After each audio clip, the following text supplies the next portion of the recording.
महादेव के चरणों में प्रणाम करते हैं, मेरा प्रणाम स्वीकार हो। माता पार्वती के चरणों में प्रणाम करते हैं, मेरा प्रणाम स्वीकार हो। गणपति लगनवा के चरणों में प्रणाम करती हूँ, मेरा प्रणाम स्वीकार हो।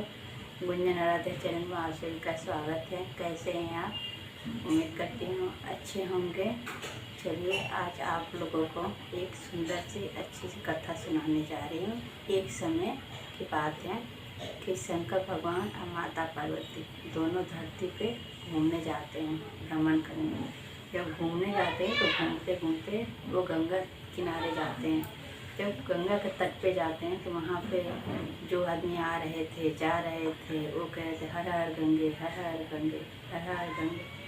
तो पार्वती माँ ये शंकर भगवान से बात पूछती है कि प्रभु क्या गंगा पाप नाशनी नहीं रही? देख रही हूँ कि आदमी ऊपर तन को धो रहे हैं, अंदर के मन को तो धो ही नहीं रहे हैं। तो शंकर भगवान कहते हैं कि पार्वती ये बात मैं कल आपको समझाऊंगा, ये बात विस्तार से मैं समझाऊंगा। फिर ये घूमते घूमते चले जाते हैं पर्वत पे, वहाँ पे जाते हैं। फिर अगले दिन वैसे घूमते घूमते फिर वहीं गंगा के तट पर आते हैं।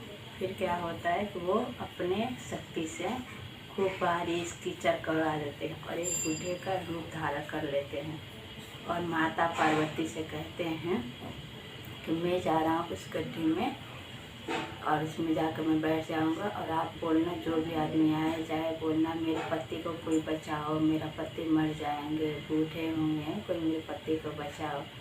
जो भी आदमी आएगा मुझे बचाने के लिए उससे यही बोलिएगा कि मेरा पति कभी पाप नहीं किया, वो निष्पाप है। और जो आपने अगर गए आपने कोई पाप नहीं किया है तो ही मेरे पति को बचाना, नहीं तो आप जल के भस्म हो जाओगे। तो बोली कि ठीक है। फिर अपने शक्ति से पूरा कीचड़ करवा देते हैं, बारिश करवा देते हैं, जाके गड्ढे में अंदर बैठ जाते हैं।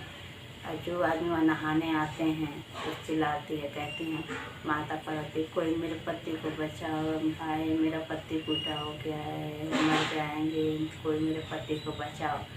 तो वहाँ पे एक दो जो आदमी हैं तैयार भी होते, तो उनसे माता पार्वती क्या कहती, आपने कोई पाप नहीं किया, आप निष्पाप हैं, मेरा पति कोई पाप नहीं किए, वो निष्पाप है। अगर आप उनको छूने जाएंगे तो आप जल के भस्म हो जाएंगे।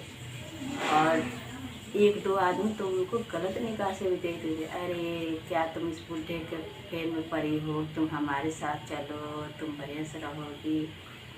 तो जो तैयार भी होते वो भी कहते हैं कि ऊपर मन को तो धो ही लिए, तन को, मन तो अंदर पापी है, अगर हम कहीं छू या कहीं जल के भस्म हो जाए, डर के मारे नहीं जा रहे थे।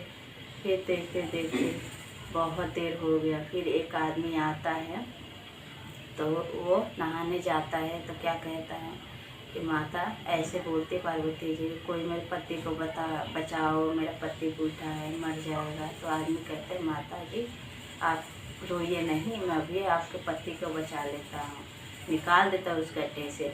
तो बोलती है कि क्या आपने कभी पाप नहीं किया है, मेरे पति कभी पाप नहीं किया, वो निष्पापी हैं। तो बोलते हैं कि आप देख ही नहीं मैया कि मैं अभी गंगा जी से नहा के आया हूँ, मेरा पाप तो ऐसे धुल गया। फिर जाके वो महादेव जो शंकर भगवान होते हैं उनको उस गड्ढे से निकालते हैं, निकाल के और दोनों अपने स्वरूप का दर्शन कराते हैं। जब वो स्वरूप का दर्शन पाता है आदमी तो खुश हो जाता है।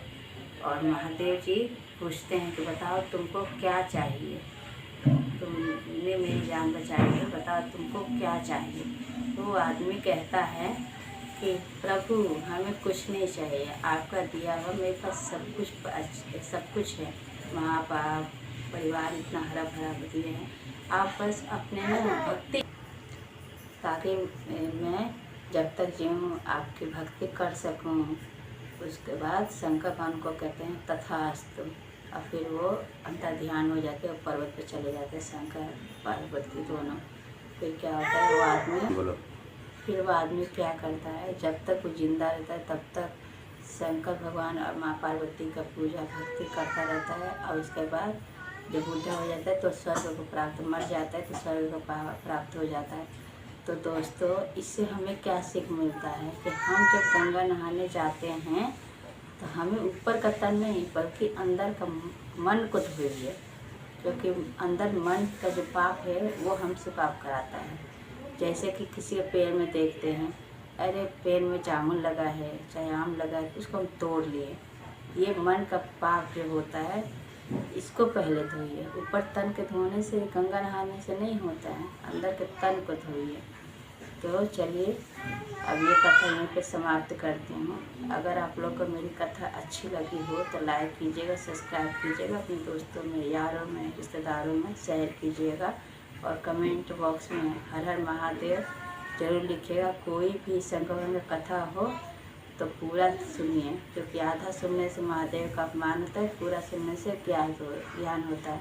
तो हर हर महादेव, घर घर महादेव, माता पार्वती की जय।